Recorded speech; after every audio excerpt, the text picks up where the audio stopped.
It's just the plot of Final Fantasy VII Remake that actually covers the first section of the original game and is set in the metropolis Midgard, that, as you may know, it's divided in sectors, while Sector 7 is the most important one, and we will find out why.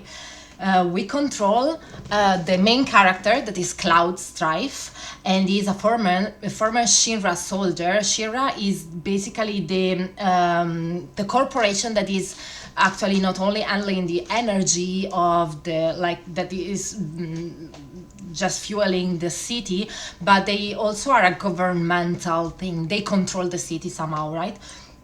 So we see how Cloud turns into a mercenary and joins the Avalanche, that is an eco-terrorist group that actually thinks that the Shinra is draining the planet's life energy, that is called Mako. So they plan to attack the Shinra and destroy some of the reactors of the Shinra. And at the same time, the Shinra blames the Avalanche for the attacks that they themselves want to do to the Sector 7. So they plan to destroy completely the Sector 7, that is where Avalanche resides, and destroy it and blame the Avalanche for the attack. So it's like a bit of a conspiracy.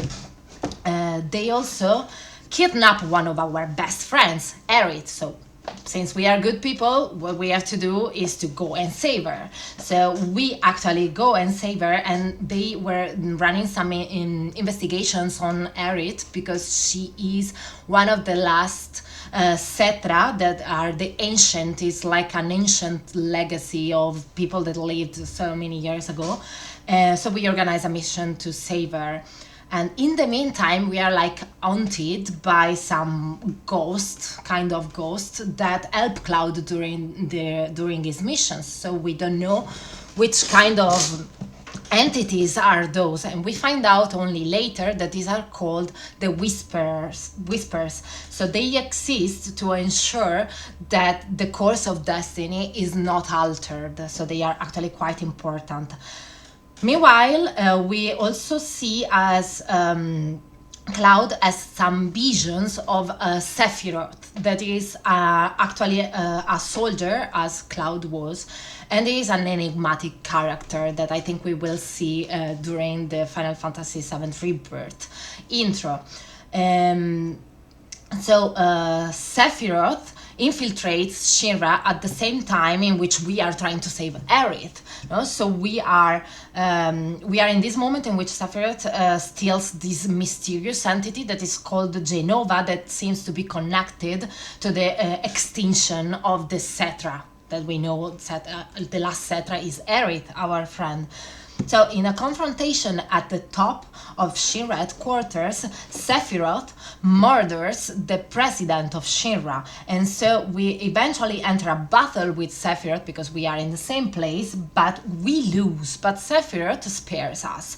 So he departs, and we see in the last scenes how the Sector 7 is actually has actually survived the attack of the explosion of the reactor, and we leave basically the game in seeing this battle of Sephiroth and Cloud. So now we have to enter the new to progress in the story to know what happens next. I don't know anything about the new story, so it will be a complete surprise for me. I didn't see anything yet, so it will be completely the first time for me.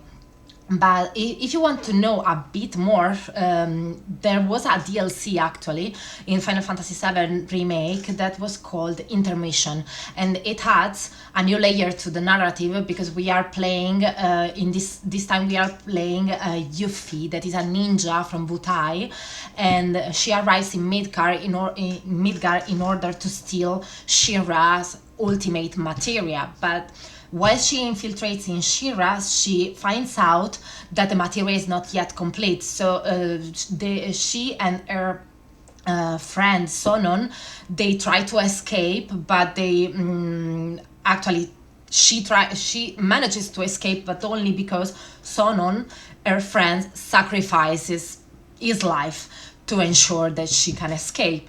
So as she leaves Shinra headquarters, because this happens basically at the same time that the reactor was exploding in the main plot, so we see that she leaves Shinra headquarters just in time to see the Sector 7 plate fall.